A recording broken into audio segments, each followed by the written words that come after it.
ordem da criação de Deus, onde estão os anjos? Na ordem da criação das coisas, do universo? A de tudo? Bíblia fala que quando Deus estava criando o universo, os anjos, que chamam de estrelas, lá no livro de Jó, cantavam, Então, rejubilando. Eles já tinham sido eram criados. anteriores a isso. Tá. Anteriores a isso. Ou seja, Deus é eterno, sempre existiu, mas quando ele cria Entendi. os anjos. Tá. E depois, então, vem a criação do universo. Agora, no momento em que eles caem, começa uma batalha do reino de Deus, que a Bíblia fala de império das trevas e reino do Filho do seu amor. No reino do Filho do seu amor, você entra porque deseja, porque quer. No império das trevas, você não tem opção. No reino do Filho, você é um súdito de coração. No império das trevas, você é um escravo de Satanás. Então, a Bíblia chama de império das trevas e reino do Filho do seu amor. Estes dois poderes antagônicos, eles lutam entre si.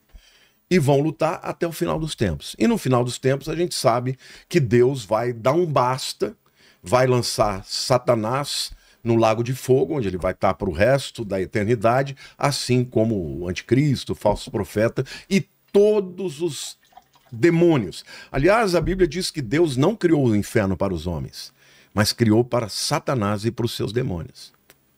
Ele cria, então, a partir do momento que tem a queda dos anjos. Obviamente, ele já conhecia tudo isso, mas ele cria para um dia lançar no lago de fogo todos esses inimigos de Deus, né? Então, a guerra espiritual é assim. Agora, você fez uma pergunta boa, porque, na verdade, a hierarquia se mantém. E o poder e as habilidades e capacidades também se mantêm. Por exemplo, Lúcifer. Era um querubim. Ele era um querubim. No livro de Judas... Mas o querubim não é o mais poderoso na hierarquia, né? Então, querubins e serafins, alguns colocam os serafins acima, porque eles estão Olha lá. Os serafins Os são... 9 coros. Então isso daí na verdade é uma lista da Igreja Católica. Sei. E eu concordo com a maior parte disso, mas a questão, por exemplo, de serafins e querubins, a Bíblia não deixa claro quem é maior. Tá. Algumas pessoas dizem que os serafins são maiores porque eles são aqueles seres angelicais que estão na presença do trono de Deus. Eles têm 6 asas e 2 das asas cobrem os olhos. Para não ser fulminado? Não ser fulminado pela glória de Deus. Poxa. Então, assim... De tão próximos. De tão próximos que eles estão. Por isso que alguns os colocam lá. Mas a Bíblia fala que Lúcifer era querubim. Acima de todos eles. Ele é um querubim. Então faz mais ele sentido. É o único que a Bíblia fala que é um querubim ungido. Existem outros querubins. O que quer dizer um querubim ungido? A unção significa...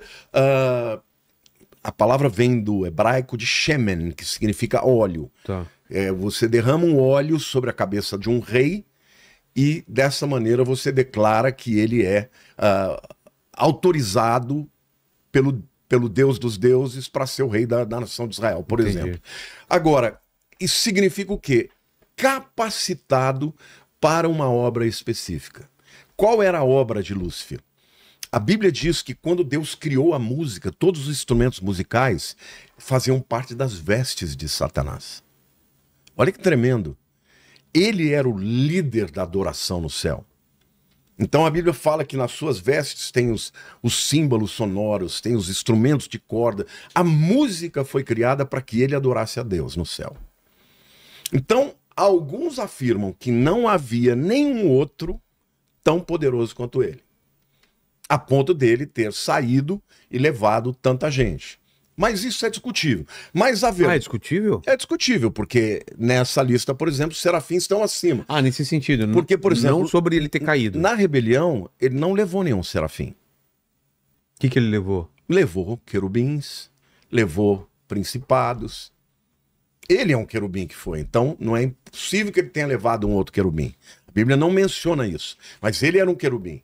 Mas principados e potestades ele levou com certeza. Então, quando você vê lá no livro de Judas, né, no versículo 9, capítulo 1, versículo 9, a gente chama de capítulo 1, mas na verdade só tem aquele capítulo 1, né? Diz que Satanás estava lutando com Miguel, o arcanjo Miguel, pelo corpo de Moisés.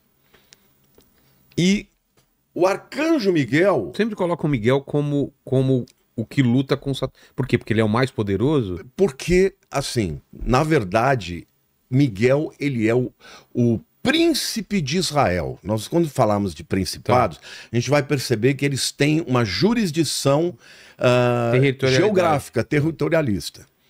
Entendi. Então Miguel está relacionado a Israel. Sempre é Miguel que tem a ver com Israel. Como Moisés era o grande legislador e Satanás estava querendo o corpo dele. Moisés morreu e ele queria usar o corpo dele. E a Bíblia diz que Miguel entrou em luta contra Satanás. Mas a Bíblia diz que Miguel não ousou usar nenhum juízo difamatório contra Satanás.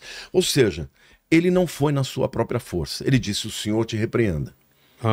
Ou seja, aparentemente ali, Lúcifer é maior do que Miguel. Ah, é? É. Mais na força de cada um. Entendi. Mas Miguel, quando ele invoca a força de Deus, ele vence. Então, naquela batalha, Miguel ganhou e não deixou Lúcifer levar o corpo de Moisés.